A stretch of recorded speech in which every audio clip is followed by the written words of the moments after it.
Hello, this is John from Talking Story. Hey, John. Glad to reach you. Hey, Britton, what's up? Wait a minute. How did you get my number? That's not important. What's important is we need to figure out how we're going to do the discussion for What Moves the Dead.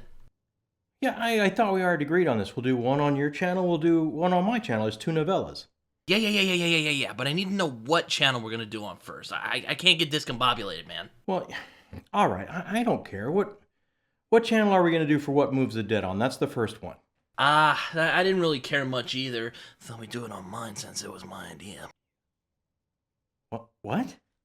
Oh, nothing. Like I said, we can do it on whoever's channel. Probably should be mine.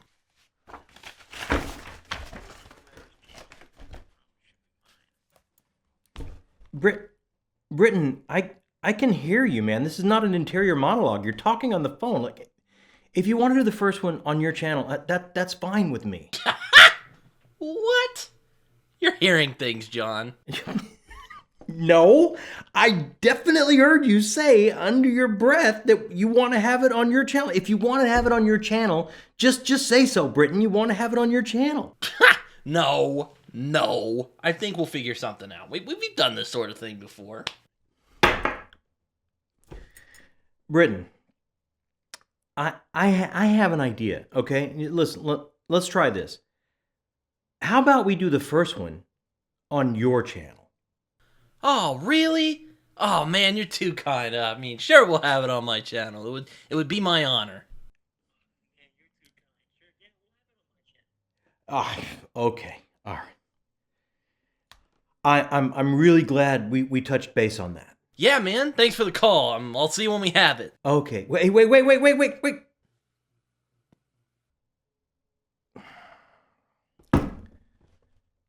Well, I guess I better get everything ready. Looks like we're gonna be on Britain channels first. Welcome, everyone, to... Well, it's not Britain's Hangout Hour, unfortunately, but it is a discussion video, another one. I've been doing a lot of these recently, actually. And today we're talking about a book. If you didn't see our the skit, I'm gonna put at the beginning. And we got D here as well as John. That's right. Plot it's twist. Like an extra booktuber.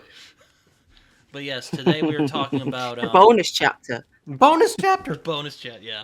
Talking about What Moves the Dead, and if we get around to it, we'll talk about what feasts at night. Unless John's like, I could be chatty. I'm well aware. That's what I love about you, John. Yeah, no, chatty. I'm well aware. I could take over the whole thing, and no one knows where it's going. I'll drive this thing right in the ditch. Don't tempt me with a good time. No, it was hilarious. I watched your most recent. Oh man, I think it was the one. It was the one you did where like Jacob had to go out of town. Yeah, my weekly update. Jacob went out of town. Wait, is Jacob there? He's right over there. His microphone's unplugged, though. Oh, okay. Also, I've been meaning to ask you this. That's all I came on for.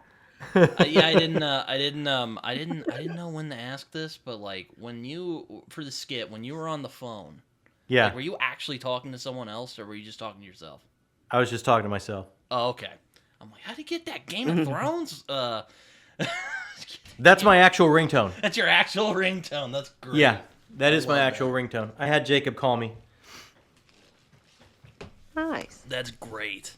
My ringtone is the Game of Thrones theme song, but with rubber ducks. I love it. That's great. But yeah, we're talking about What Moves the Dead, and also What Feasts at Night. If we, get around to it. It's been a fun time because I let me tell you, John.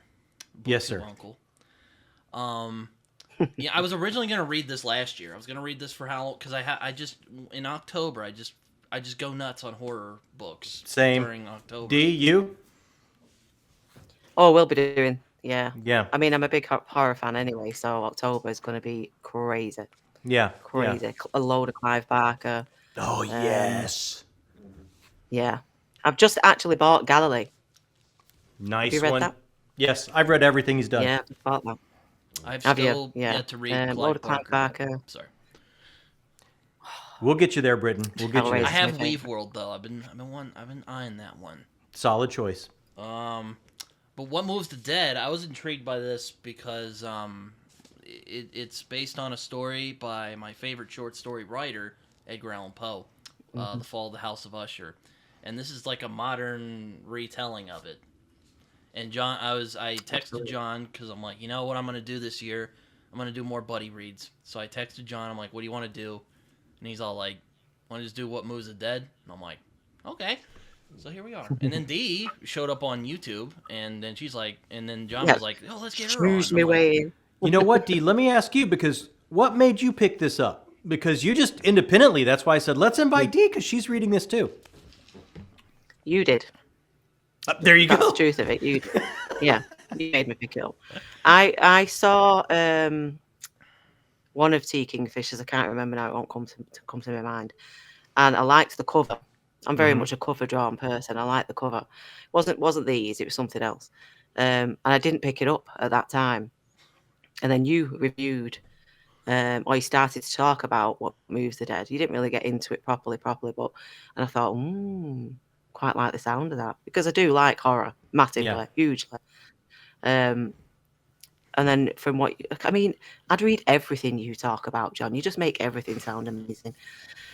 So I picked Thanks, it up Dee. and I flew through it, just especially the first. Yeah. And then I went down a rabbit hole, and Yeah. I could be a mycologist now with what I've researched. Why not? Ridiculous. yeah, oh yeah, that was the point I was getting at. I'm like, you know, you did that video where, like, you did the Sunday hangout that you do, and you just like, and you were like, oh well, Jacob's going out of town, so we're just gonna do this, and you just kept it going for 26 minutes. I don't know how you did it. I don't know if I could do that, but Did that go for 26 minutes? something like that. I Something could be like wrong. that. I could be wrong. I'm like, it was 20 minutes. I'm like, wow, man. I can talk. I can talk, Britton. But yeah, I was gonna read this. Yeah, but you don't waffle, John. You talk. Yeah. You don't waffle. What you say everything you say has meaning, and those little quirky anecdotes that you make, they always make me laugh. There's also a lot of pointing. I like that. Especially A lot of pointing. Jacob pulls you up on it. I'm So, like, what are we talking about, Dad? I don't know what you're talking. So John, Yes, what sir. attracted you to What Moves the Dead? You know, I wanted to get into T. Kingfisher this year. I obviously heard about her quite a bit. And I think the first book I ordered the first book I bought was Nettle and Bone. I was like, oh, this looks like it's not part of a series. It could be a nice palate cleanser read. Not crazy, big chunker. And then we started talking, like, for a buddy read. And I was just kind of itching for horror. I'm like Dee. I'm a big horror fan. I'm kind of trying to catch up on sci-fi and fantasy because I've been reading horror for so many years. And so when this came up between me and you, Britton, I just ordered those in because it's like I'm always up for a horror read, always. Yeah, and then I text you. I'm like, hey, I'm about to start it, and you're just like, oh, I just finished it. I'm like, what? It's fast read. It's a fast read. Dude's like the Flash. I'm like, dude. Yeah, it is. Well, Yeah. I mean, come on. I know. I read this in like 2 days. Yeah. Like it was. Yeah, It was. It's it was a breeze. very fast read. It was just funny. Not to say that some books this size, still take a minute to get through, but this one was, I thought, a very fast read. It was very engaging. Yeah, Yes. absolutely. I also really like Edgar Allan Poe, so that's why I picked this up.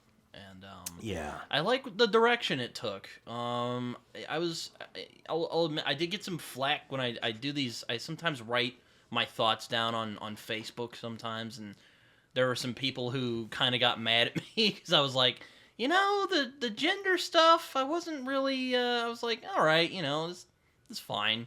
And people kind of got mad about that, so I guess. Oh, I loved it. I loved that I part of loved it. it. Yeah. Yeah. But I did think it was intriguing how it was kind of, I'm going all over the place now. Bring it back in, Britton. Get control. Get control. Here we go. So what's the setup? So we meet our. I'll admit I was a little confused because I'm still. God, sometimes I feel like I was born in the wrong era, but it's about this I think she was a lady before they became Van. But Va name is Alex Easton. And Easton is like, they get a message from an old friend of theirs named Roderick Usher, who's like, hey, there's some stuff going He on. actually, well, he gets the letter from Madeline, doesn't he? Yeah, Oh, Easton yeah. gets the letter from Madeline. Yeah. And then they head over there, and that's really where our story begins. We meet our small crew of strange and interesting characters. So yeah, what you guys like before we really get into the? Well, if you remember, Oh. if you remember, Britain, at the start of the story, it does go into the female soldier who wanted to join, and she has to take on the identity of male in order to do that. And I, off the back of that, thought that might refer to Alex as a priest aura. Yeah, I mean, yeah, even in What Feast at Night, they do it for soldiers, and they also do it for priests. I like the idea that it's like it doesn't really matter what gender you are. You're a part of this thing. Like you're just a. It's like oh man, it's like you're just a soldier. It doesn't matter what you are, which is interesting because which is interesting because, like, in America, even in America, because, we're like, oh, yeah, home of the free, we still mainly have, like, guys in the military. Though that's changed over the years. I mean, there's a lot of female soldiers, but it's like still there are delineating lines. Having worked on an Air Force base for a long time, there's still delineating lines within our military.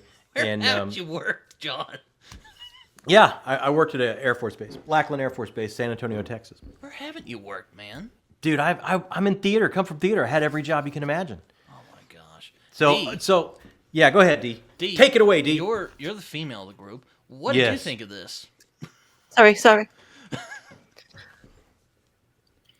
So I had it confirmed to me with the gender, with the binding.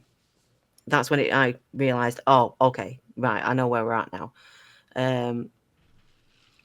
But from a female perspective, to have to sort of cross genders just to fit in, I wouldn't say I'm in agreement of that. I'm more of an equal rights for everyone kind of person. And as far as I'm concerned, I have small history with that because I was an air training corps. I think we're losing D. Oh no. Kind of skipping out, D. Yeah. So, have to be put to that gender. But this doesn't say that, does it? It's saying there is no gender. They're kind of saying there is no gender about this. This is why we've changed the names. We've created the Va and the Ha, and because if I remember right, isn't Ha God in this story? Something like that, is it? I forgot. Spiritual, yeah. When they say Ha, I think they're referring to God. Could you repeat like the first bit of what you were saying? So I liked that, even though they're saying. Did you miss me? Yeah, you were skipping in and out. We missed like the Did I first go all little bit of what you were whirligiggy? saying.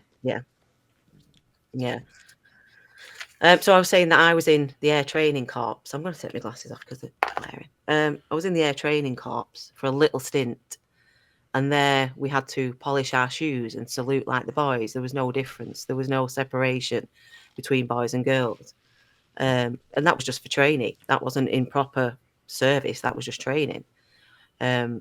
So I don't like that idea of women have to be men. But what I did like in this book is that it wasn't saying that. It was saying that we're equalising it by not specifying a gender. And that's what I quite liked. That's how I interpreted it. Yeah. Yeah, I mean, I'm hardly an expert in If that's this. what you asked me, because I missed if you asked me something. No, I mean, I was just The only thing I don't like is necessarily binding her breasts. Oh yeah, she does do that. Don't know why she'd have to do that. They do that. Mm, Sorry, I'm but gonna get Yeah. blasted yeah. by the non-binary community. Oh man. I took that as just to be the job and what she was wearing and movement is just what kind of her girding up for what she did. To dovetail off of Yeah. what Dee was saying there, I really liked it for that. Like in the beginning, Britain, like you're saying, she's kind of, our hero's riding in with her trusty Batman, and she's got this letter I from. kept snickering when I saw that. Yeah, 'Cause that it doesn't mean what you think it yeah, I'm means. sure Yeah. you're a comic book fan, so I bet Yeah. you're just kind of like, oh man. Yeah, no, not with the capital B, but so she's, they are writing in, and it's interesting to me, just me coming from my generation, Alex Eastman soldier writing in. You get a picture in your head, and the picture in my head became subverted in this amazing way, to where I started to correlate with this character just based on meritocracy, words like capable and able and courageous and loyal. And these are the things that started to come to my mind when I thought about Alex Eastman and followed them through the entire journey here, as opposed to anything having to do with gender. T. Kingfisher completely removed that and made it strictly meritocracy for me in my own head, to where it no longer mattered. And what an amazing trick, what an amazing feat for somebody writing. And then on top of that, as far as Yeah. gender goes, to take the classic Gothic structure and reorganize it. We don't have the woman that's locked away upstairs that's maybe seen too much, that has the answers but can't communicate it because she's been through the ringer, or we don't have just someone running across the moors for their very lives. I mean, we have Miss Potter, who has all the answers but is completely capable and able and is held back by the patriarchy. We have Madeline Usher towards the end, like giving this amazing heartfelt a moment of why this seduction, and no spoilers, the seduction of what she's been pulled into was so appealing because of the life she's had to lead, of being dressed up and lead the life of a female in this time and place. So I just thought so many things were subverted, and it was one of the strongest points of the story for me. Yeah, absolutely. I like the imagery. Beautifully said. Thank you, Dee. Yeah, Yeah, it it was was well good. done, John. Yeah, you've nailed it. Absolutely nailed it. She took away, other than Miss Potter, she took away T. Kingfisher. I mean, took away gender. It didn't exist. There was no gender, and I thought that was it. But it was slowly brought in, and I liked how it was slowly brought into the story. It wasn't just blam, here you go. There's no gender. It was slowly suggested and eked in, and I liked that. Yeah, especially with Alex East, I had a picture in my head that was male, because I'm just, Yeah. I guess from my generation and reading what I've read, I was just programmed. The soldiers rolling into town, I just programmed. And then the subversion Yeah. of the female characters, like Miss Potter, distinctly female, and with all the trials and tribulations of trying to get into the sciences that is her passion A very at this time of place, and being held back, even though has something so important to say, it's just I so many levels I absolutely loved about it. I mean, I guess I was a little Yeah, it was confused because, like, is Alex originally a male or a female? I wasn't sure. I thought female, but I wasn't sure. I think initially, I think that's the kind of the point. Yeah. Yeah, I think you are. I think maybe T. Kingfisher is teasing you a little bit to make you think, as John says, and we're of the same generation. So, like as John says, to tease you into the thought that Alex is a name. It's gender either or, isn't it? It's Yeah, a that name didn't that help can me. go either way. Yeah, I don't think she's Yeah, trying to help so, I you. mean, Yeah. Yes, like, damn yes, you. yes. I think she's trying to see where you go with it, but she's giving you little snippets. She's giving you hints, like I said when we talked, you and me, Britain, about the binding. If you don't know what that is, that wouldn't be a clue at all. I know what it is because I've known transgender people who do that, so I knew straight away there. That was a massive giveaway to me. That what she was talking about, but. Yeah, she's sneaky with it, and I liked it how she was. The more you read, the more you, oh, okay, yeah, now I get it. But it throws you a curveball as well. Yeah, with but also Angus. wasn't it so delicious, so darkly delicious with this story that I mean, it's let's face it, gender, trans, such a trigger issue. But this is layered and buried under such a darkly delicious mystery and story. Yeah. It just pulls you along. She's so skilled at what she does. It becomes unimportant. Yeah. What's important is the resolution and the resolve of this world of what's going on with these people, and they become people, right? Darkly delicious. I like that. I like that a lot. I like Nailed again, John. I like the imagery of the story. It really captured the original vibe of the story as I remember. I like the little references to the original story. Like there's one line where they say when I approached the place it felt like coming over a hangover, which is what is said in the original story when the narrator first sees the house. It's like overcoming a opium high. Oh, okay. See, I haven't read the original House of Usher, so this was brand new to me. I think I read it like in high school, so it's pretty new to me because it's so far back. Yeah, I'm like, yeah, John, you should read it again. And you were like, I would love to read. I do need to read it again. Yeah. And it's interesting. I do remember, like, I don't remember the opium bit about the imagery, but I do remember very like a leaning asymmetric feel, and I think that's what the opium feeling was going for, because this was, the fall was imminent at the beginning of the story, if I recall. I also like how Alex Easton. They have I think it's PTSD, but also tinnitus. Oh yeah. Yes. I know people who have tinnitus, and from what I've heard, it's very annoying. It's not fun. I found that to be, and you, what do you think? I found that to be a symptom of the trauma. Well, yeah, yeah. I found that to be a recurring symptom of the psychological trauma of war, which is shown more, I believe, in the second book. Yeah, I think it's brought out more the trauma in the second book, but tinnitus, as we say it here, tinnitus. The explosions, etc. Yeah, of course it would give you that. Especially when you're right next to it, and I think that is explained, isn't it, in one of the stories? It says a gun that goes gives you a off. scene. Right? Yeah. Yeah. Yeah, and also I didn't. I mean, actually, that's a lie. I did know rabbits could be creepy. I mean, John, I hope you've seen Monty Python, the Holy Grail. Oh yes. The bunny just flies over and chops his head off. I kept thinking of that for some reason when I was reading this story. I was like, Did you? Is that what you visualized? I was thinking Watership Down gone mad. That's why my head took it. So Watership's Down. Oh no. I love that. Isn't that amazing? I love that. Yeah. Mine has the same thing. Yep, there. I don't have anything like that in mind. Yeah, I did love Watership Down gone sick. It's gone sick. I like that. Oh, see? The US versions win, D. Yeah. Yeah, I'll just go now. Either that or that like demonic rabbit that Jimmy Carter was. Have you ever seen that photo, John, where Jimmy Carter was like fishing and that rabbit's swimming by him and it has this red eyes? Remind me of that. Haven't seen that. Yeah, I did really like. All the Go ahead, D. Sorry. No, go ahead. I was just gonna say all the hair out. Is it a hair out of the Alice in Wonderland? Mm-hmm. Is it a hair or a rabbit? That's the hair in Alice in Wonderland. White rabbit. The tea parter.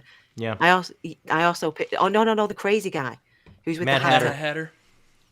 Matt and the hair there, the Hatter and the hair. Mm-hmm. I also pictured that with his eye, twitching, and just I thought these are brilliant. I love these. I don't know. That was freaky. I liked the hairs. I really did like the hairs. That made me laugh and smile, and I liked the hair. I mean, I really liked the excuse me. I really liked the mystery and how it unfolded, because I mean, and I like how it plays with the original story while also adding a new dimension. It's also very. I remember. I think I texted you, John. I said it's very fungal. It's very fungal, right? Jeff Vandermeer would love it if he read Yeah, that. If he read this book. it's not short on fruiting bodies, but isn't that cool? I found that a really interesting theme all the way through. Now, with the hairs, and then with the body of water and with the fruiting bodies, and it's like it was the natural world has really been co-opted here, right? And as we're returning from war into a land that's becoming more and more industrialized, this idyllic homecoming to come back, this natural world has been so co-opted and corrupted. I really, there's so much of it that I really appreciated. I really think a lot of thought went into the imagery and the symbolism going on here. I would agree. It's Oh, sorry, D. You were gonna say something? It's okay. I was just going to say I did a little bit of research off the back of the book. Obviously, I went down a rabbit hole, so to speak, with the fungal. But Ursula, she's called, isn't she? Her actual name is Ursula Vernon.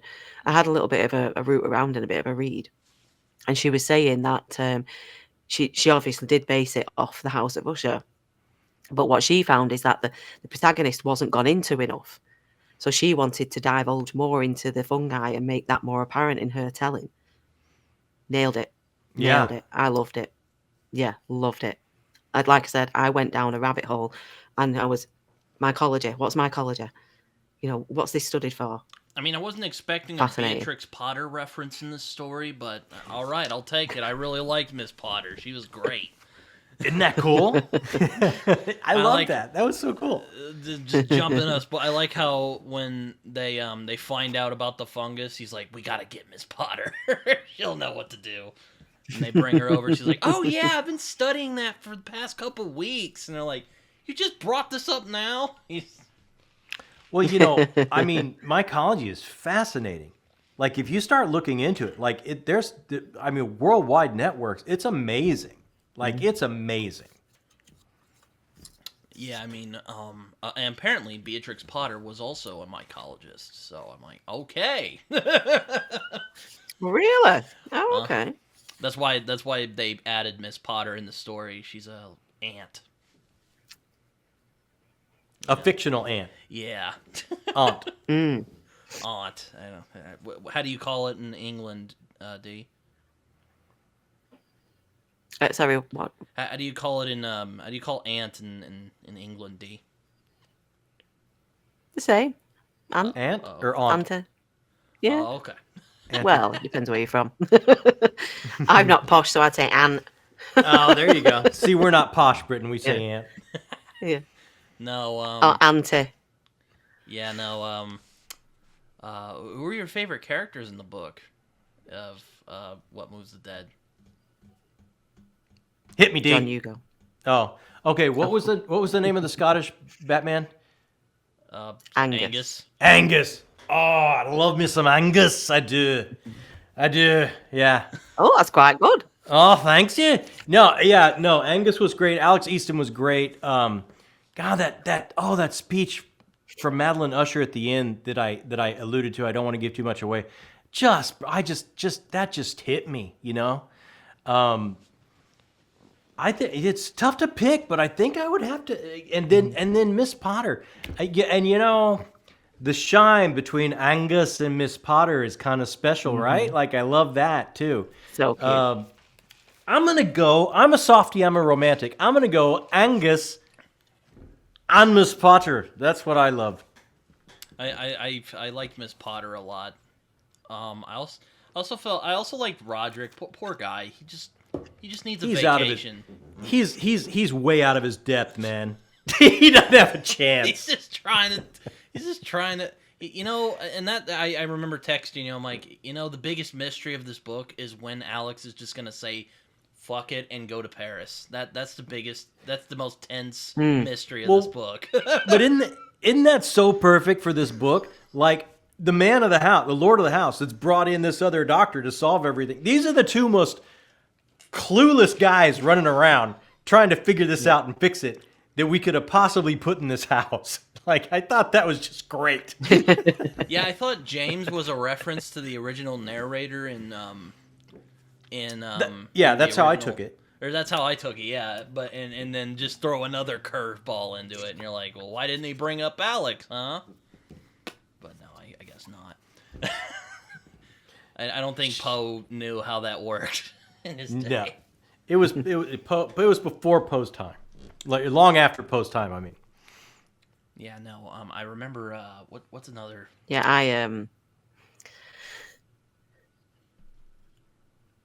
I'd have to say the fungus. your favorite Because character if you was the think fungus? about it, Oh, it's a yes. character. Yeah. Mm-hmm.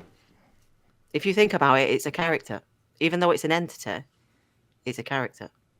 And that was my favourite. It That's was, me getting a bit deep. and you know what I loved about it, the way when you bring that up, D, the motivations and the desires so pure, right? Mm-hmm. Like not Yes, so not innocent, so not childlike. necessarily malevolent at all. Kind of remind me of Invasion of the Nope. Body Snatchers. You know, the '70s which I actually Mm. rewatched not too long ago. But have you guys? Yeah. I'm guessing you guys have seen that. I hope you guys have seen that. Yes, I Kinda definitely remind had me that. of hat. Whoa, wait. Ooh. Is that an age reference there, Britton? Well, You talking the one with Donald Sutherland or the Yes, one before yeah. that? Yeah, yeah, the one where at the end Yes, he I have points and like screeches yeah. at the lady who also played Lambert in Alien. That poor woman. She needs a vacation. Oh, she's had one. You know who else needs a vacation? Yeah. Alex Easton. My God, they need to go to a beach. They'll probably find some weird shenanigans going on at a beach too. That'll be yeah. the third book. I wanna see, Kingfisher will watch this and be like, "That's the third book, baby." I want to see Alex Easton walking down the beach, and then I want him to bump into Angus and Miss Potter, and they're just holding hands and Right? having a little old chat about mushrooms, and it'd just be so sweet. That would be very nice. I mean, in book 2, Alex Easton tries to get away, like tries to go home for a little rest and a little R&R. Just doesn't work Yeah. out. That goes a bit pear-shaped, doesn't it? Yeah, absolutely. Yeah, they're a bit of a weirdness magnet. But going back to What Moves the Dead, they visit with Roderick and his friend James, who's the American, and of course, because you know, us Yankees, we don't really know what we're doing half the time, and well, they keep it gets weird pretty quickly. I'll put it that way. James Well, he is does say, suffering doesn't he, from Doctor? PTSD as well, pretty Yeah, much. I was going to say, yes, yeah. I was going to say, he does say, Dr. Denton, that he wasn't necessarily a doctor. He didn't do that kind of thing. He was an emergency surgeon, so to speak. He literally just chopped off limbs. You know, Yeah. he didn't diagnose. He just tried as best as he could to save lives, and that's all he knew. So to look at Madeline and try and work out what was wrong with her, he just went with common sense and diagnosed her on a common sense principle, which was a very female orientated illness. Like they used to diagnose women with hysteria and then That's lock them right. away. It was that kind That's of thing. right. Yeah, the old That's Gothic right. as overly sarcastic productions would call it, the old Gothic having a woman disease. Well, and again, Yeah. we're in a Being a Gothic woman structure disease. here, right? We're in a Gothic structure. So Is it 1890? Yeah, so the woman that is suffering from hysteria possibly is so much more that Yeah. that doesn't even scratch the surface in this case. Yeah. Yeah, and Roderick is all Yeah. he's just paranoiac. He's probably mentally ill somewhere, somehow. And James is trying to help him out, but the Ushers are they're not doing too great. No. Put it that way. And Yeah, I know. I have a question, Britton, if I could. yeah, shoot. D, I've heard you say you felt book 2 was more horror than book 1. Yes. I'm the complete opposite. Like I would love to Oh, really? hear some of your thought process. Okay.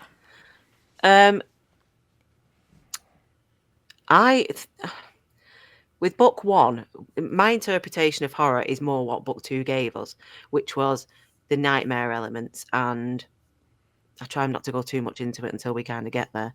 The way that Easton was suffering on an actual physical sense of what he was seeing, etc. In book one, I found it not as horrific for a read, even though everything that was going on and we had the fungus and etc. and the hairs. Nothing really felt horrific to me. It felt very chilling and very thriller-esque, but I didn't find it horrific.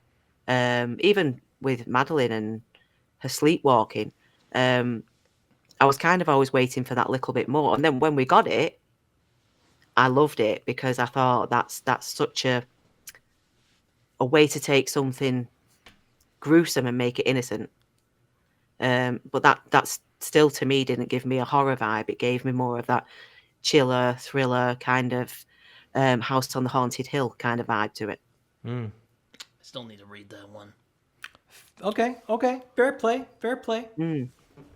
I still need to No, read. no, you tell, because I love how you think, John. So you tell me how you interpreted the horror. Because For I'd love to me, know. book one, it's right there in the title. What Moves the Dead? It's basic at its core. It's a classic zombie story, and we had the corruption of the natural world seeping in through body horror elements, which is definitely horror for me.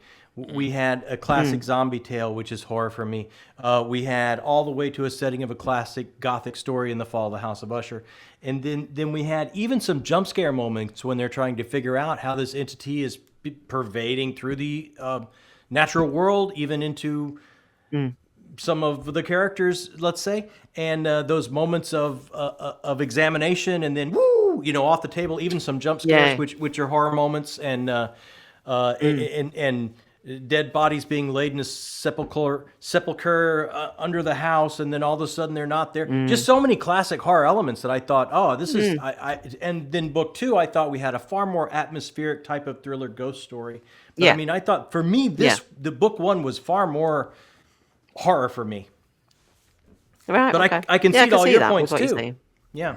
I can see yours. You can see mine. Well, yeah, what I you're love is saying how makes people perfect see the same book so differently. I mean, I just love how art speaks to everyone in a different way. I mean, I think that's so important, Yeah.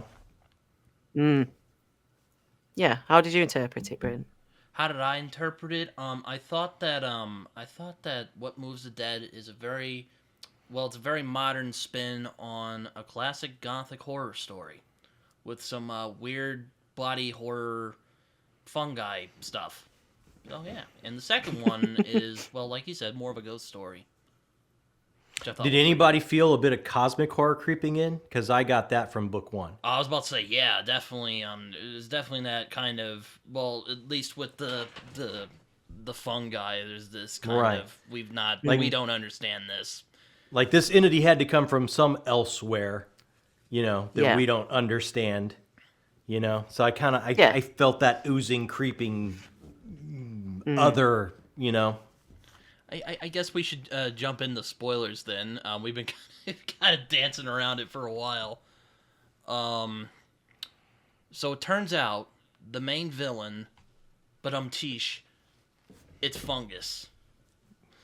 But it's not your typical fungus. It's you know what it kind of reminded me of, John? It kind of reminded me of The Last of Us, the cordyceps. I can see that. Yeah, except it's more like, it's fun. I didn't think of it until you said that. It is kind of like a zombie story, because technically, we learn Madeline is dead, which I'm still not entirely sure. So did she drown in that little lake? She fell and drowned in the lake. So what I kind of feel like, if we're going full spoilers now, let's go. Yeah. I feel like, there's something in this lake that is otherworldly, elsewhere, dimensionally, somehow, that has crept through and taken up residence in this lake, right? And it's become pervasive through the natural world as it spreads its tendrils out in this fungal type of way. And the rabbits that tend to drink from the lake, come by and drink from the lake, become infected and quickly are overtaken by this entity and killed, basically, to go with their new matrix of whatever this fungal thing is. So I mean, to me, it was like that creeping cosmic horror type of vibe that I love. It's such a thing that I'm a big Lovecraft fan, so it's like I really kind of dug that. Yeah, no, it was interesting because well, I guess I asked that because I'm like, so if she was dead, how was she teaching it how to think or how to talk? Or was it just learning that on its own? If you're talking Madeline now, Okay, Yeah, I see what you're saying. um, I see what you're saying. I don't think Madeline was dead in the beginning. Oh, I don't think she drowned. I think she was kind of brought back. uh-huh.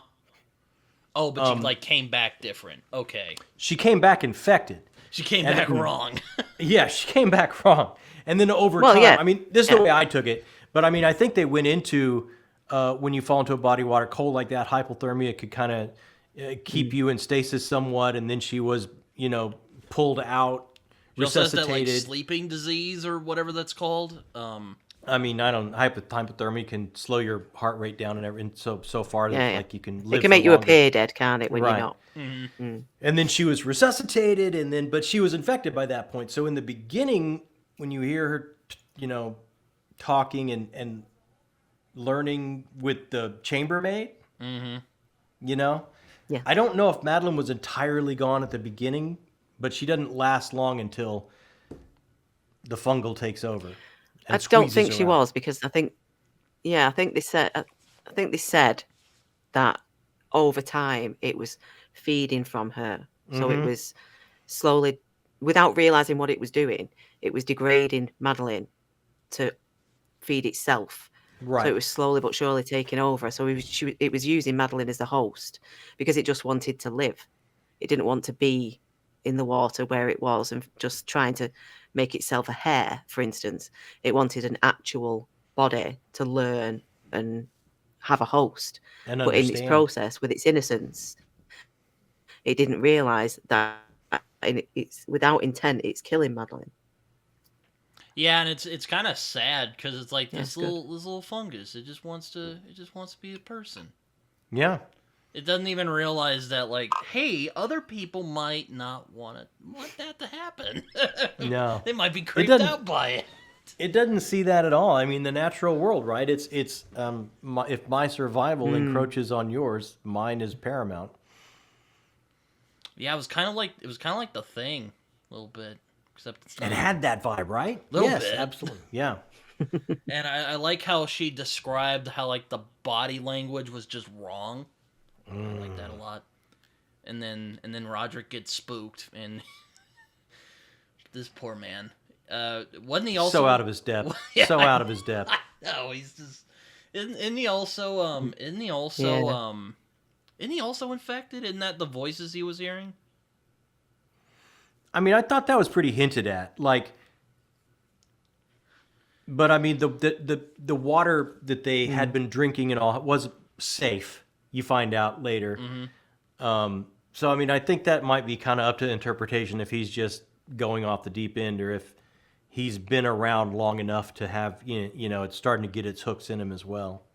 Yeah, because it's like described like he's hearing voices, and he's like, "What's that?" But that's very much from the Poe story too, Oh, right? yeah, If I yeah, remember yeah. right, yeah.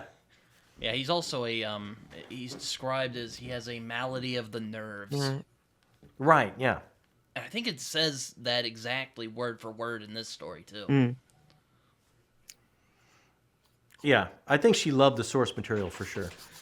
Yeah, she I read her a little afterward, and she's like, "Man, I noticed after I read it again, he was really interested in fungus." And I'm like, "All right, I'll have to read the story again. It's been a minute." I did have to read the story.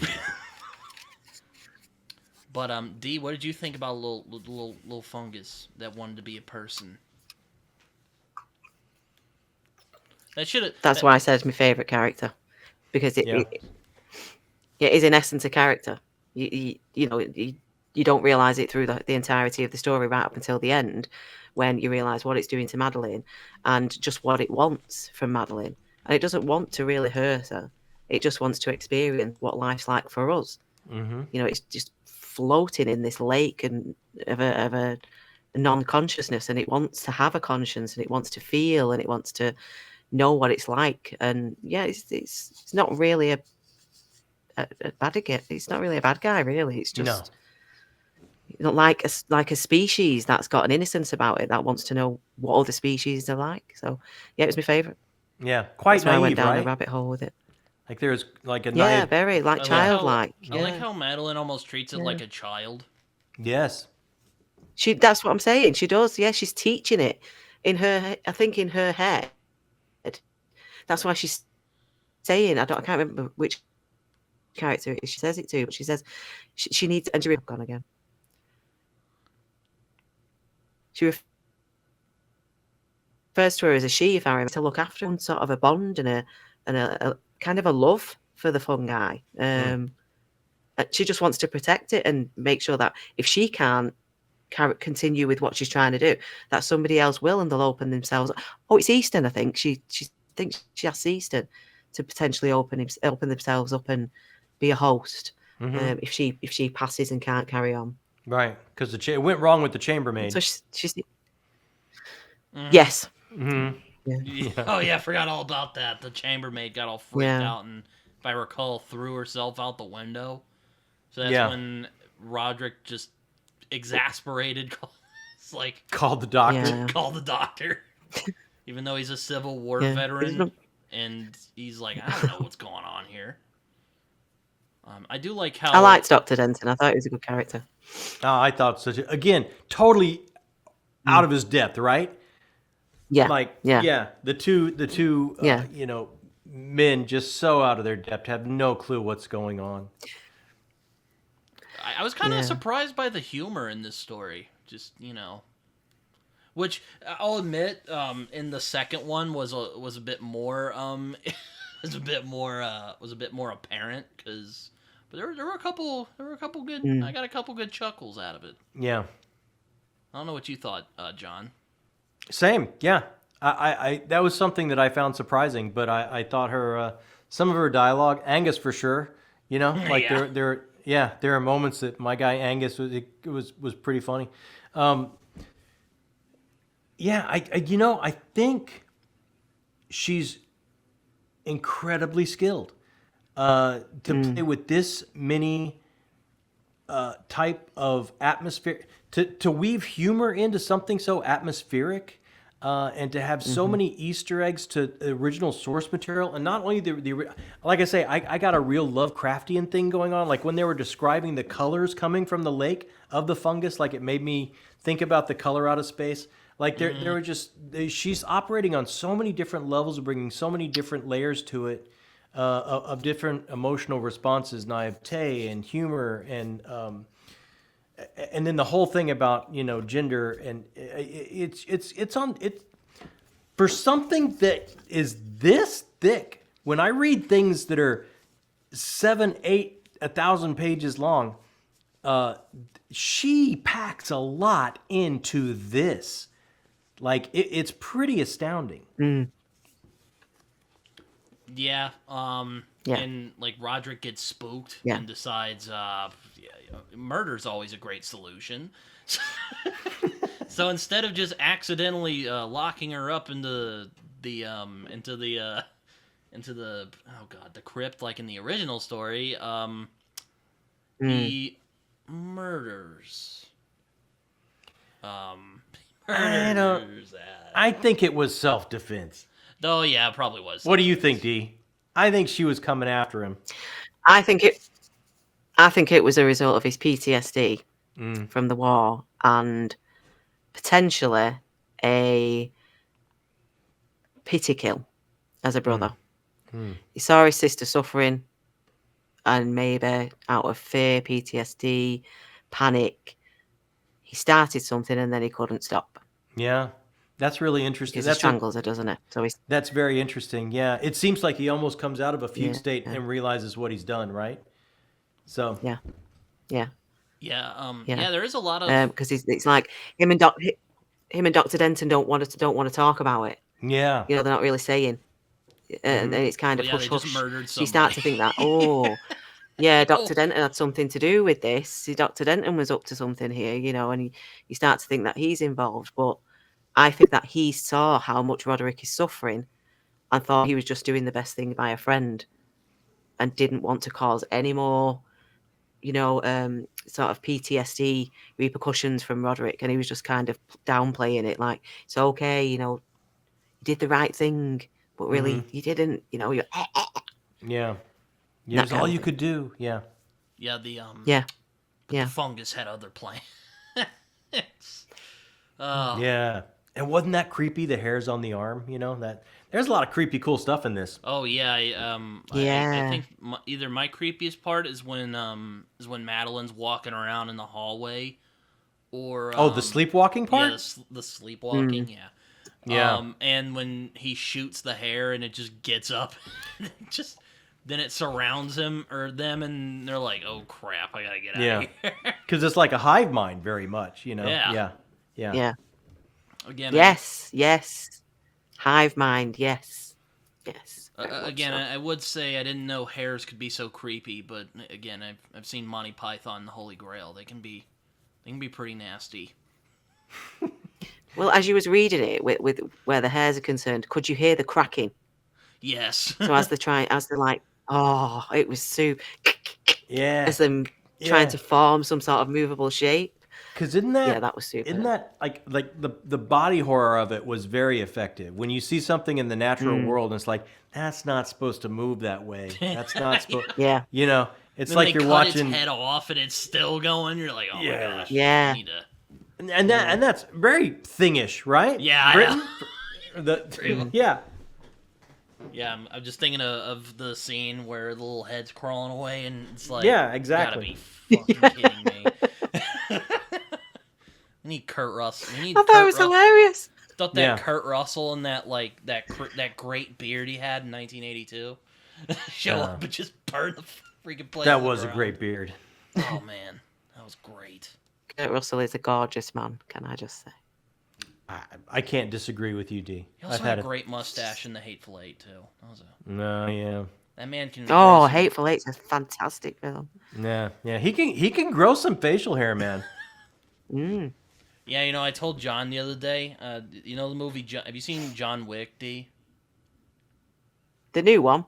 No, I mean like just the first one. I'm just talking about the first. Oh yeah. Of course I have. Yeah. It's kind of. I told John, I'm like, you kind of look like the dad in that movie a little bit. When you grow your beard out. And Yeah, the Russian mafia guy. Yeah. And he's like, you're hilarious. Yeah. I've heard lately. I always think, John, that you have a twinge of Patrick Swayze. Patrick Swayze? Okay. That's very kind. I've been hearing Bruce Boxleitner and Bill Pullman lately.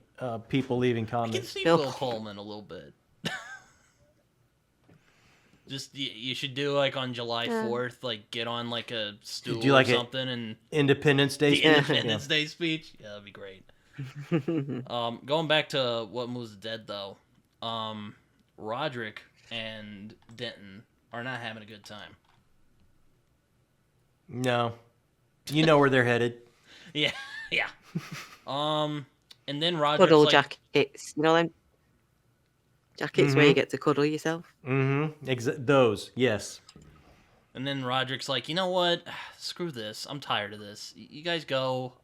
I'm gonna go face the music. I'm gonna burn the place down. Yeah. That's how that goes. Yeah. What'd you guys think of the ending? To be honest, I I was had gonna no say, I idea don't how really this think was going to Roderick end. had- I'm like, so are they all going to die? Well, okay, I guess not, because we're getting this. But Yeah. who's going to die? Like what's going to happen? I think you kind of knew that Roderick had to die in one way, shape, or form because he's just not managing with the guilt from all angles that he's feeling it. He's just not managing. So his sort of last hurrah for everything that he suffered and maybe parts that he played at some points in the war as maybe cowardly, that's his last hurrah, is to step up, be that hero, and get rid of the threat. That's how I that's saw it. right. There's scenes where I keep saying she had a habit, where they talk about when they and Roderick were in the war, and if I remember, they describe like Roderick was always kind of like not sure what to do. Yeah. Not the most able soldier. So, and then Yeah. with the whole killing of Madeline. Like, this is pretty much the last shot he has at redemption, right? I mean, this is Yeah. this He's this is kind pretty of a much it for wiener, him. a little bit. Yeah, this is last shot. And plus, I mean, you kind of know if it's going to follow the source material at all, and you get very early on that she loves the source material. Miss Kingfisher does that. Mm. The ushers aren't Okay. going to make it. So you kind of knew going in they probably weren't going to make it. I wasn't sure. I started to have questions about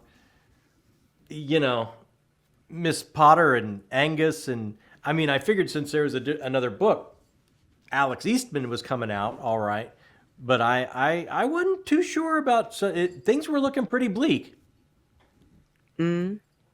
Yeah, but somehow they Uh, managed. yeah, I kind of felt differently. Oh, did you? What do you think, I Dee? kind of felt, I kind of felt like she was leading us there with the way that you listened to how Angus was feeling about Miss Potter. I didn't see that ending quite so soon. There was like those little suggestions and hints at the way Angus was holding himself around Miss Potter, and kind of, Alex was watching Angus behave slightly differently, and he was a bit more Yeah. around Miss Potter, and I kind of thought she was leading us for that to go somewhere else. So I kind of expected that in the second one. And I was glad that it happened because Yeah. they're just too cute. They're Just too right. cute. They're too cute. I love them. Yeah.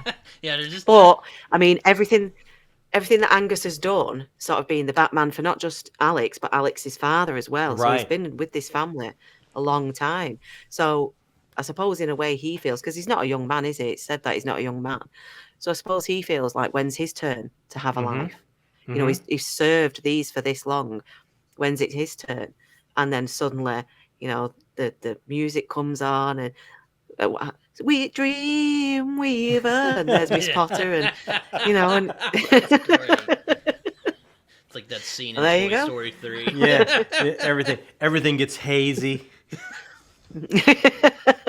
Yeah, Birds. Choo, choo, choo, choo, choo. I gotta say, Miss Potter is the MVP of this story. I think so. 'Cause Oh, she no just- doubt. She just comes Yeah. in and is like, "Oh, this is what's going on." And Yeah. Easton, I Yeah. like the Chekhov's gun there as well, because it's like there's all this fungal talk. You pointed at me. I like it. I like it. Was that a good point or a bad? That's a point? good point. That's a good I love. point. I love when we talk about Chekhov's gun. Well, I'm sure you're a theater guy, so that's like Oh, yeah. that's like a big thing over there. It's a big thing over. Definitely. Are you familiar with that saying, D? Not really. No. Yeah, Chekhov. If you show a gun in Act 1, it better go off by Act 3. Oh, okay. Yeah. Yeah, so there's all the fungal talk, and then it makes part of the story later. That's what it means. I thought that this. Correct me if I'm wrong here, John, but maybe I thought, all right, the fungal element of it might be quite complicated, but I thought this would make a fantastic stage play. I got the same feeling, but even more so for book Right. 2. Yeah, yeah, Yeah, I mean, yeah. I thought I could just imagine being sat watching this Yeah. on the stage. But happen. isn't that part of the quality of the narrative, right? Like that old drawing room type of feel. Yes. She truly captures a time and place so well, to where it could absolutely, I could see it played out on the West End. I mean, without a doubt. But she keeps it in such small confines as well. Yes. So we're not exactly gallivanting, even though we've got Galacia in book 2. I know it begins with an R, the first place where the House of Usher is, but we're not going out and about. We're contained in the House of Usher, or we're contained here, and it's very sort of stage play-esque because it would just be there.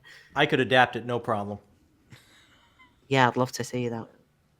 oh, I like the. I think that would be. I bet you would so play good. Denton, John.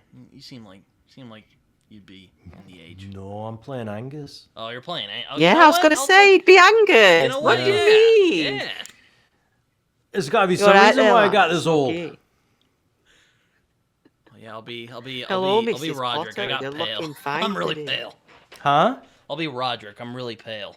There you go. You be Roderick. What'd you say, D? I was just saying, hello, Mrs. Potter. You're looking lovely today. Oh, Mrs. Futter. Oh, yeah. Yeah, you get old, you get to play all I'd the have played fun Madeline. stuff. You'd have played Madeline? I'd like to have played. Yeah. Oh, that speech at the end is I could, everything. I could do Psycho quite good. Hey, I guess that kind of leads to Smiley, that. smiley Psycho. You know, There not you go. scary Psycho. Like, what was your favorite part of the book? Yes, D, you got it. So I guess that leads nicely. What was your favorite? What was your favorite part of the book? Like, Me or D? Book 1 still, well, yeah, we're Yeah. still on book 1. right? My favourite part.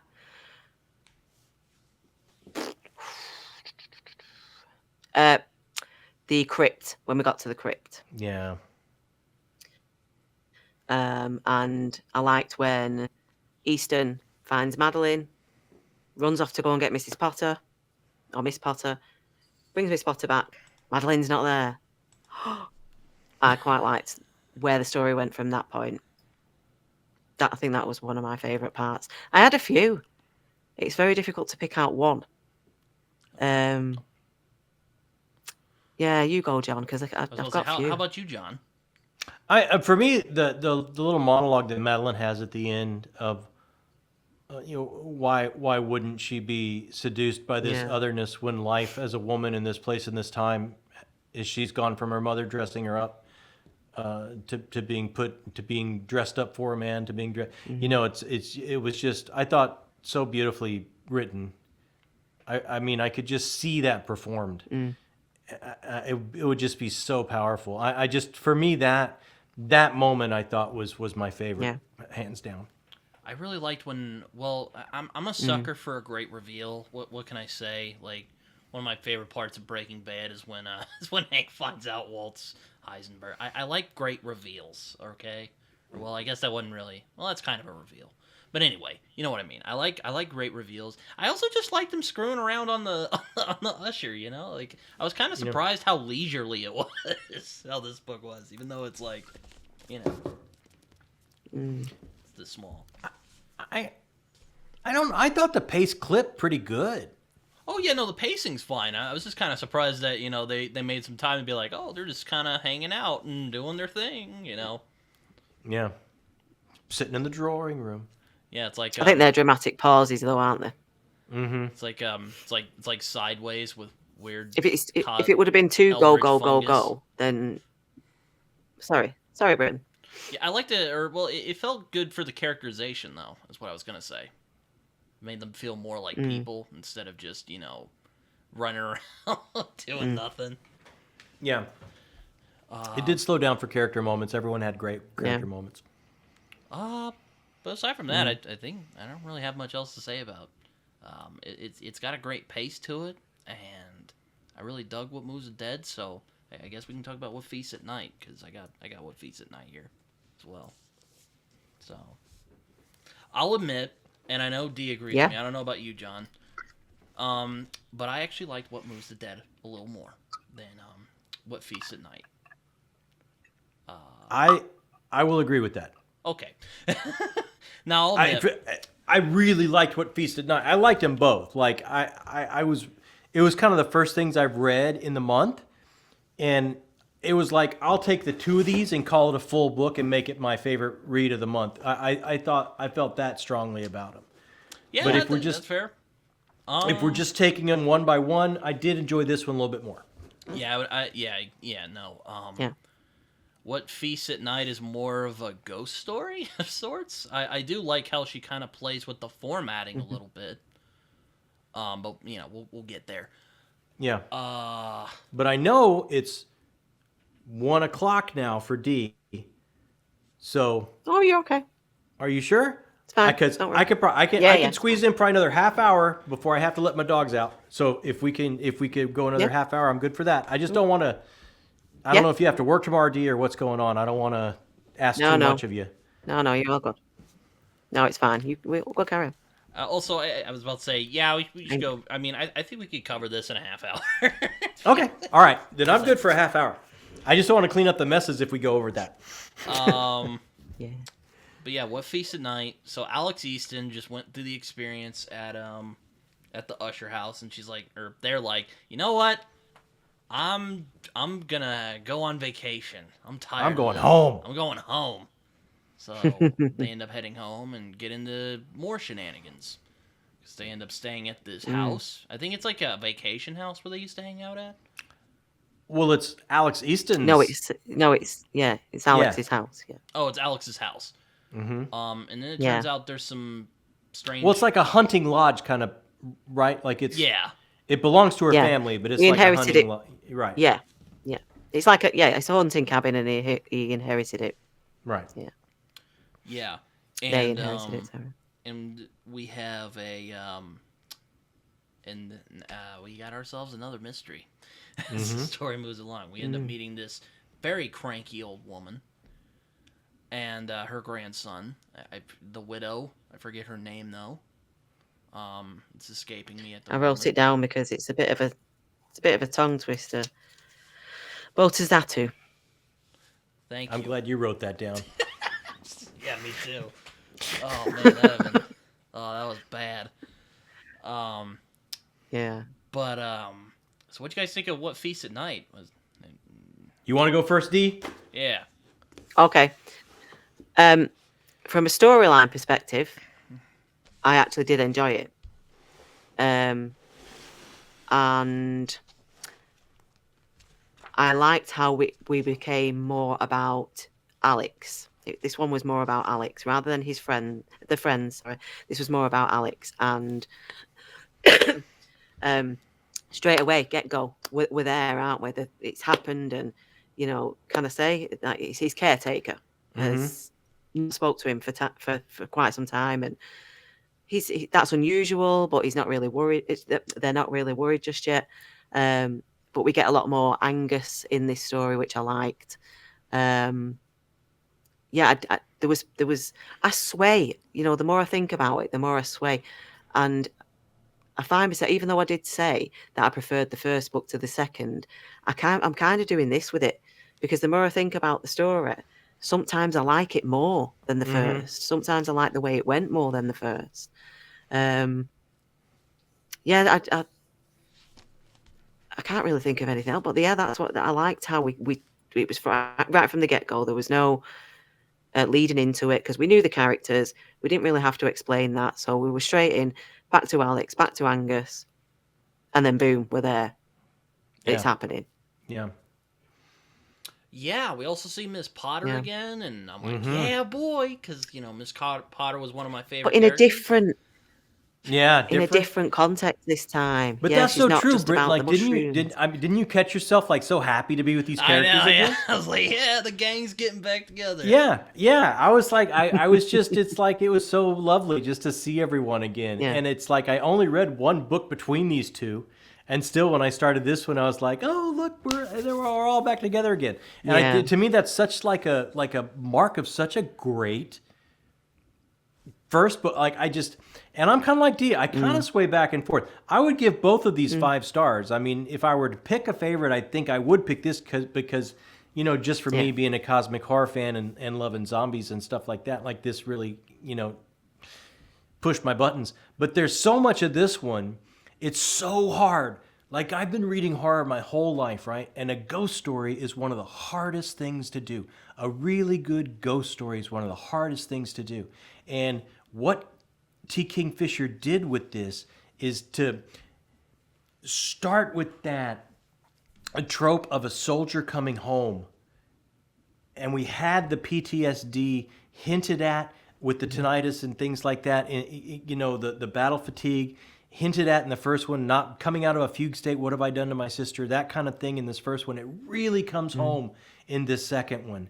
And to tie a ghost story to guilt and trauma of your past, and to put those hand in hand, for a ghost story to move through, and when the character is pulled into the trauma of their past and is haunted by that, and to wrap that around a ghost story with the candy coating of that on top of it, I thought was so effective.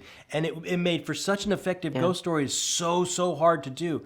So, I mean, it's really like picking nits to pick a favorite. I thought they both were so effective. Yeah, I was gonna bring up trauma is actually a big theme of both of these stories and how people react to it, which I is a very popular theme nowadays because as I've learned, Big, once you figure out what something is, people can't stop talking about it, Yeah. or at least that's what I trauma is an think. easy thing to play on Yeah. That's true. because it's got shock factor. Well, and isn't But it if you so? Go ahead, D. no, I was just going to say, when with you mentioning the trauma, how do I go about saying this? The reasoning why all this is happening comes down to trauma too. Mm-hmm. Mm-hmm. So this is all about trauma. Mm-hmm. I would agree with that. Try What not to I, give too much away, just yet. yeah, yeah, and what using trauma, I mean, it's universal, right? I mean, we may not have all suffered PTSD or from what's on a battlefield. We may not all have suffered from PTSD. Mm. We all carry grief and guilt and sins of our past. I mean, we're all dealing. If we live in a modern world in any way, shape, or form, we're dealing with bits of trauma all Yeah. the time.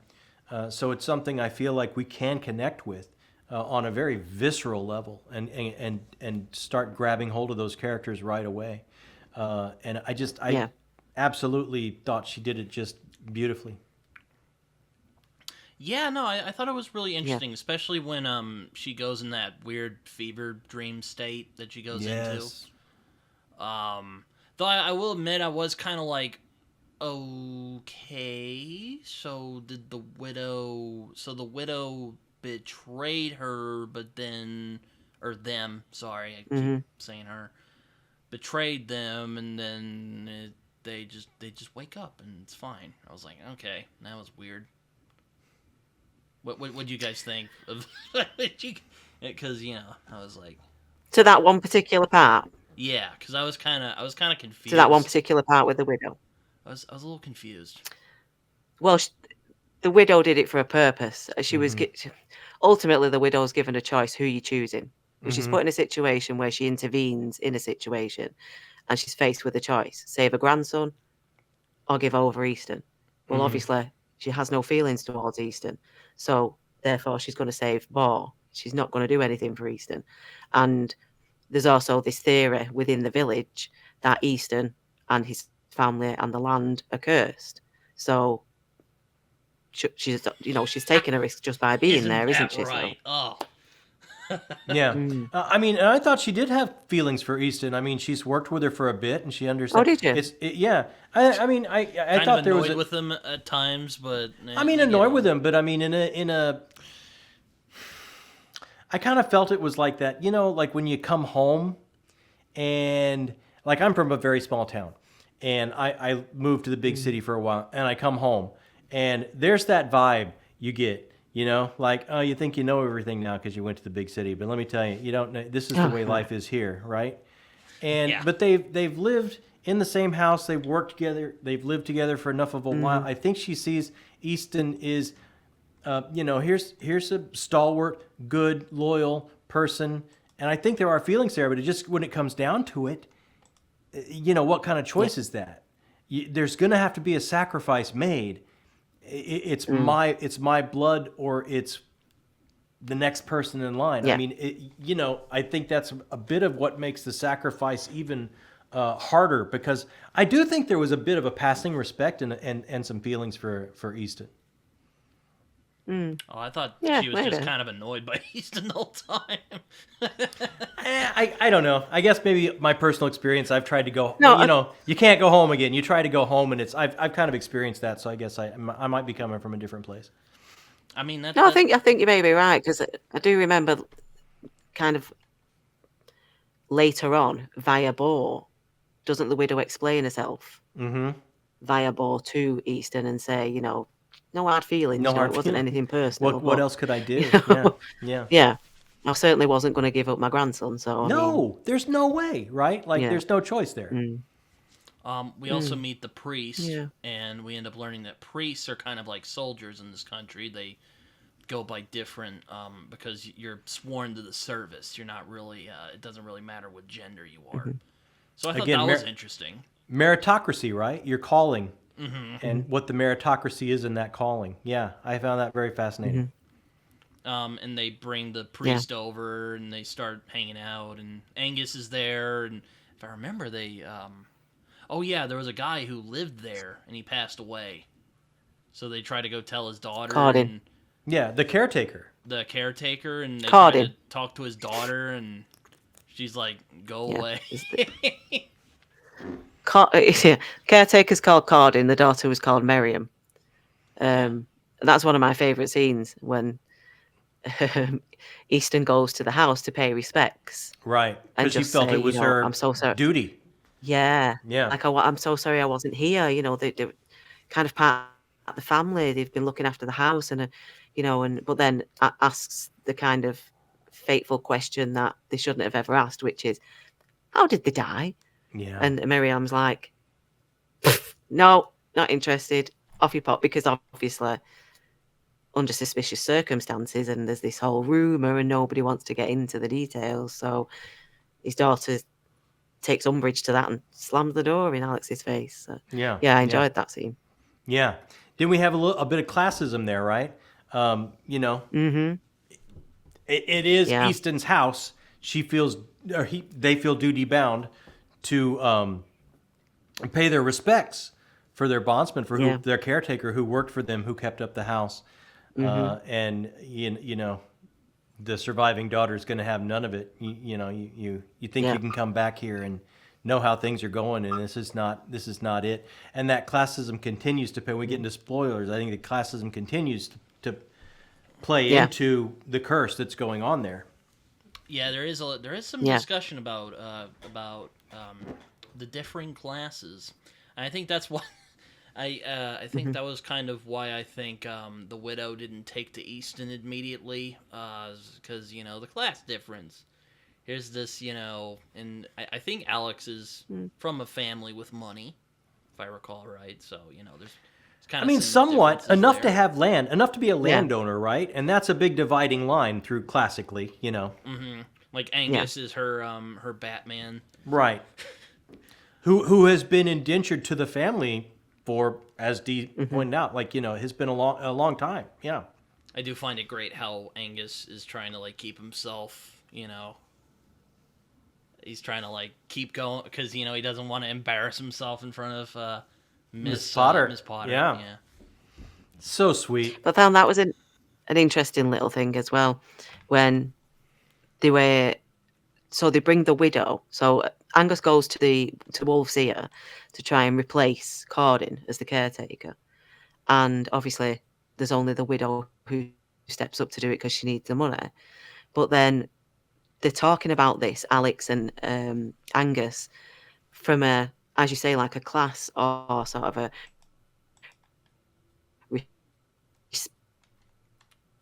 respect or that kind of thing at that time, where these like that without the marriage. So I found that interesting, how potentially from their own perspective, Alex looks at themselves as maybe a male role, not just suggested. They also see themselves as that, as possibly male rather than female, or they, them, because that concern of, we have to keep this morally correct for Miss Potter. I thought that was slightly interesting as well. Yeah. Yeah, and then Miss Potter's like, I don't know what's going on this time. I'm sorry, I can't help you. Because I do like how Alex is skeptical of the whole thing. Even though she saw this fungus take over her friend, or their friend. Yeah. But that was... she doesn't quite buy in, or they don't buy into this one as quickly enough, right? Yeah, I guess it makes sense, because even they explain it was weird, but that was something that you could argue was from the natural world, and this is far more blatantly supernatural. To be honest, I was kind of surprised that they even made a sequel. I'm like, oh well, I wonder how this is gonna go. I bet you they're doing. I bet you Kingfisher's doing a book 3. Has to be. I bet. Yeah, it was kind of like reading it's kind of like reading a PI series. It kind of reminded me of that. It's just little adventures. Yeah. Yeah.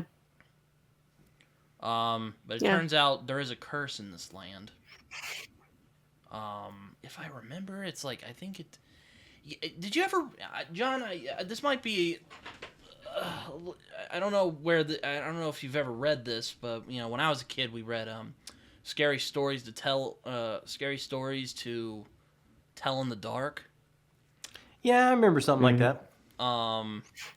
They had these really grotesque animations, and this story kind of reminded me of one where this priest goes to this haunted house, and there's this lady, but she wasn't buried properly. That's why she was all pissed off. Mm-hmm. That's what this story reminded me of a little bit. There's Yeah, isn't we it the definitely had ghost? that. Are we getting into spoilers? Because I mean, Yeah. yeah. Yeah, let's do it. Well, Let's call it spoilers. Spoilers. I mean, this young woman that was buried incorrectly, It's pretty mad. born into the wrong class, born to the wrong sex to be respected, and this is where the curse comes from. So, I mean, the themes of classism and gender continue straight through, which I thought was just phenomenal and incredibly interesting. Mm-hmm. Yeah, it's weird. Yeah. And also they like get this sickness, which is basically like pneumonia or tuberculosis or whatever. I think they say pneumonia at the end. Yeah, but that's just the stealing of the breath, right? Mm-hmm. I mean, I think them getting pneumonia is this. It's them trying to understand what's happening, and what's happening is completely paranatural or supernatural, and it's the curse taking hold and stealing the breath right out of them, sucking the soul right out of them. Yeah. Yeah, it's like a Dementor's kiss from Harry Potter. Mm. A little bit, but no. Yeah, a little bit. But no. There we also meet Bors, who is the widow's grandson. I really liked Bors. Okay, I like Bors. How can you not like Bors? He just wants to. He's such a sweetheart. He's just the salt of the earth, right? He's just a good guy. He just wants to dig holes, and He's just a hard worker. Just wants to do the job, go to bed, have a good meal. Simple things of life. Yeah. And even Alex takes a liking to him. I really like Bors. Well, how could you not? How could you not? He's just a sweetheart. Yeah. He's just a and at the end when they don't think that he'll show his face again because of how poorly he's been, but he does, and he comes back and he helps, and Yeah. so cute. Yeah, if I remember Yeah. the widow cute. bails and it was weird with the widow because I'm like I was kind of mad that she did Alex dirty, but I don't blame her at the same time. I'm like, if No, that was no choice. Like- That was no choice. But then when Boris comes back at the end to help, doesn't that just that's a good dude, man. Yeah, that's a good That's a guy to good- have on yeah. your side. and then he's then the replacement caretaker. Yeah, yeah. That's as it should be. Yeah, that was a great. Yeah, I mean, ending. like it's great like ending. John, if you were like working with, it's like if you were made to would you rather Jacob live or a coworker that you worked with for a little while? Well, Well, I mean, I've had some great coworkers. So I mean, I'd have to know. I walked right into that. We'd have to get didn't I? specific on that. I don't know. Yeah. I don't know. But No, my come point. on. My point is. My point Like- being. Jocelyn or a coworker for you, D? Come on. that's it, innit? I mean, can I have a minute? Yeah. Oh.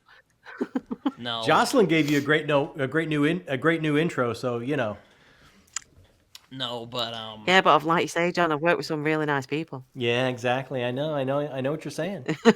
yeah, but basically, I understood why the widow did it, but I was still kind of mad.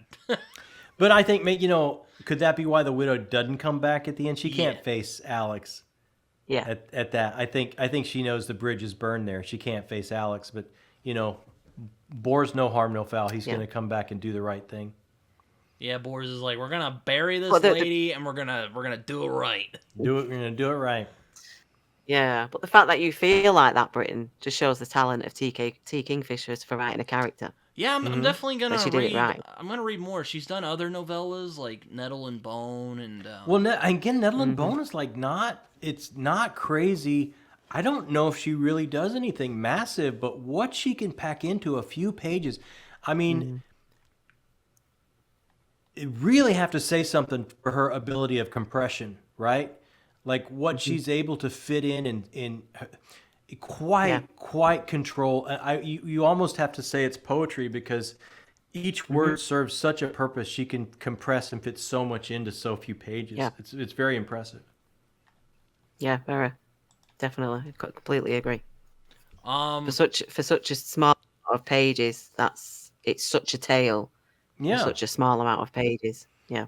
Yeah, and it's not only just a tale. I mean, it's the characters, and then it's the Yep. subversion of tropes, and it's subversion of gender issues, Yep. and it's subversion of class Yep. issues, and I mean, in so few pages, and it's like at the end, just up at the Hmm. beginning of this one, I had this feeling of, oh, the gang's back together. Oh, and here comes Miss Yeah. Potter again, because I knew these characters; they had become a part of me, Hmm.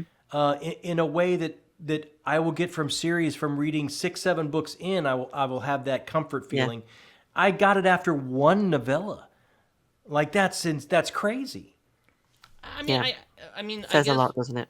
Yeah. I mean, if I did star rating still, I mean, I would probably give What Moves the Dead 4 out of 5 stars, and then What Feasts at Night like 3.5, maybe 4. Uh, I'm not.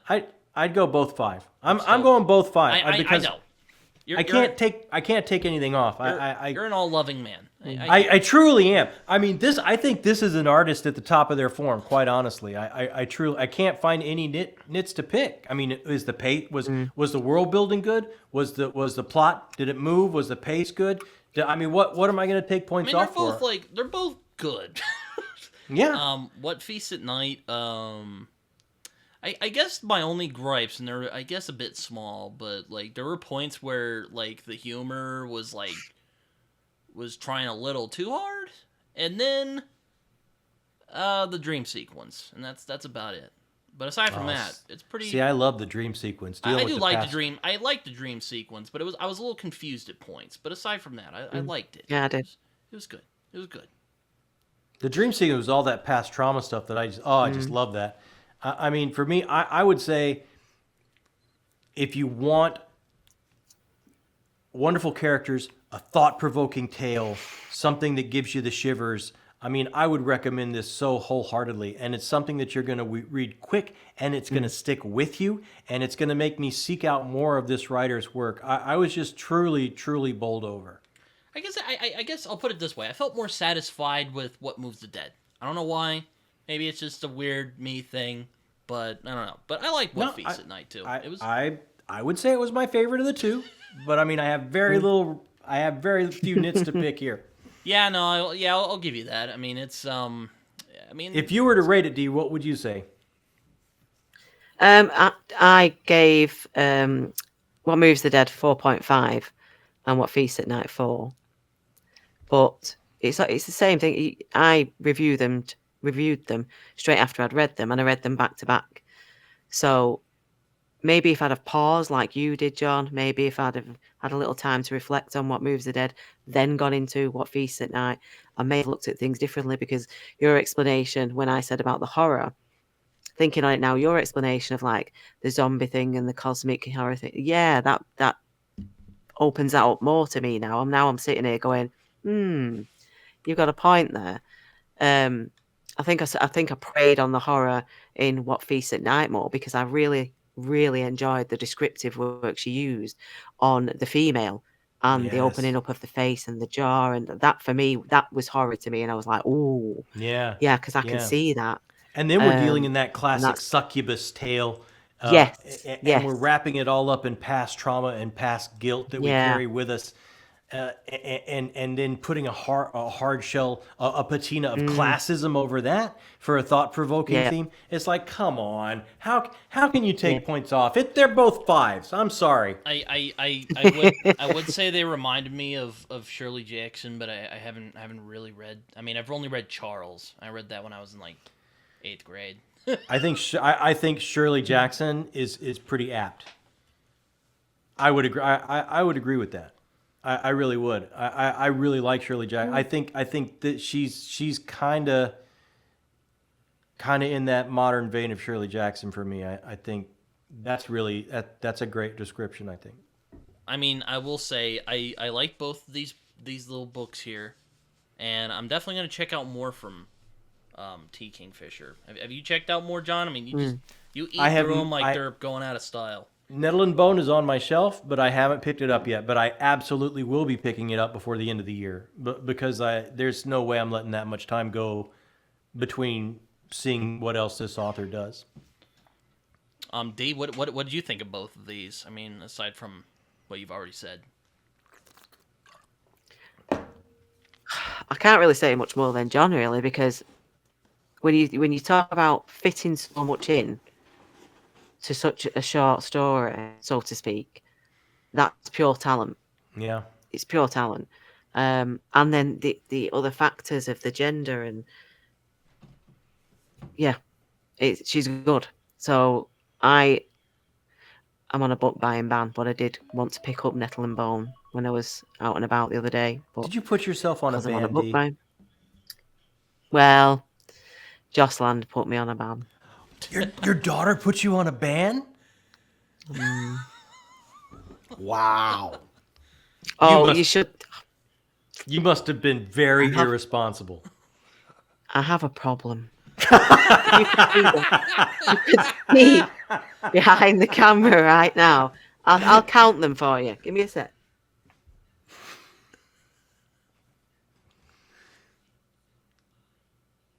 Okay, one stack, and I've got two stacks here. One stack has got 17 books in it, Oh my gosh. and I haven't showed a single one of them on the tubes yet.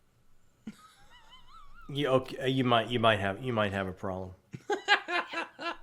I need to go to sort of an AA for books and talk it out. And We'll all see. We'll all be in a circle there. We'll all be in a circle there. Yeah. Britain does really good. Sing. Like I noticed, Britain doesn't buy a ton of books Yeah. until he's ready to read them. Yeah, I have a Yeah. stack over there. While you say that, I have a stack of them over there. I wish I had that restraint. I just don't. Yeah. No, I've hit maximum density though. Like I have so many stacked up. I've kind of put myself on a band, and let's see, 1, 2, 3, 4. I've got like 5 or 6 that I brought in this month. Yeah. But it's like stuff that I have to have that for a buddy read, or I sold something on Pango, so I'll use the credit to get something, that kind of thing. Like Yeah. I'm trying to be trying to be very careful. I'm not getting rid of my books. They're Oh, my no. babies. Yeah. I only get rid of books if I don't like them. But I mean, I'll get rid of some. No. I'll put some on Pango. or if they're like, I don't know, if they're hardback and I get a paperback version, because I prefer paperback. You prefer paperback? Yeah. You do too, D? Oh, okay. Yeah. I'm alone. I'm lonely. I'm in Yeah. the corner. I like I'm the alone. hardback covers of this. You know. Yeah, these are great. These are great. You know? Oh yeah. If it's a little one like Yeah. this, yeah, then I can cope. But I like the. I'm tactile. I need to. And I need to be able to maneuver it where I want it to be. You can't really do that with a hardback. It's I Yeah. don't wanna, usually always chunky and big, and I don't want to feel I like like I'm to be able to either hold. opening an alligator's One mouth, hand you know? or- Yeah. Yeah. Like when you read yeah. Stormlight Archive and it's a hardback, and like it's like Yeah. you work out your forearms. Mm. Yeah, Yeah, I like the comfort and even if I want to, because it's mine, and I know this is book sacrilege, I know it is, but I like to be able to do the fold around with the one hand, and I know, but I absolutely point blank refuse to fold corners or do anything like that. I will Okay. not ruin the pages. But Yeah, once I've done that, I press it, I put it back under something and press it back down again, so it's. Did you have look at- any final thoughts aside from what we've already said? I mean, I guess mine would be, if you want some spooky reads that are pretty short, which I think is how best horror should be read, check these books out. They're not a waste of time. I think What Moves the Dead's better, but it is what it is. I like both of these, so check them out. Oh, I can't. Sorry, my hand is not cooperating. There we go. You want to go next, D? Final thoughts? Final thoughts. Same as Britain, really. I just think if you have read T. Kingfisher before and you haven't read these as yet, absolutely give them a go. They are super duper quick reads, but even though they're super duper quick reads, you won't be disappointed. It's not sort of a boring blow through. You'll be really surprised at how much information and how much detail and how much thought process has actually gone into these, especially where the gender's concerned. I don't know how she's managed to do it in such a small amount of paper. I don't know. So yeah, definitely. Yeah. I'll say, art is real life lived at a faster pace and a heightened sense of reality. That's why I love horror, because there's no way to get to that heightened sense by getting to the very fight or flight core of us, right? So when you get to horror, it's that heightened sense even more so. And this is a great example of that. It's that heightened sense. It's that spooky story. It gets to the core of us, and it holds up a social mirror about who we are and what's important to us, with themes like class and gender and guilt and past trauma. And it makes you think about who you are. It puts you in the shoes of a character. It creates an entirely new world for you by stripping away gender and creating a meritocracy in your world by defining characters with things like stalwart and loyal as opposed to what gender they are. It doesn't even matter. All of this is accomplished in a genre that oftentimes is ghettoized and looked at as like secondary or greasy kid stuff. So for me, this is absolutely an achievement and something that if you have not done horror, pick it up. If you love horror, pick it up. To quote the great Willem Dafoe, or to paraphrase the great Willem Dafoe, "You got away with words, John." Did you watch The Lighthouse? No, that's cosmic horror. Damn Jacob it, told me dude, about it. I that's a got to great see it. film. I know.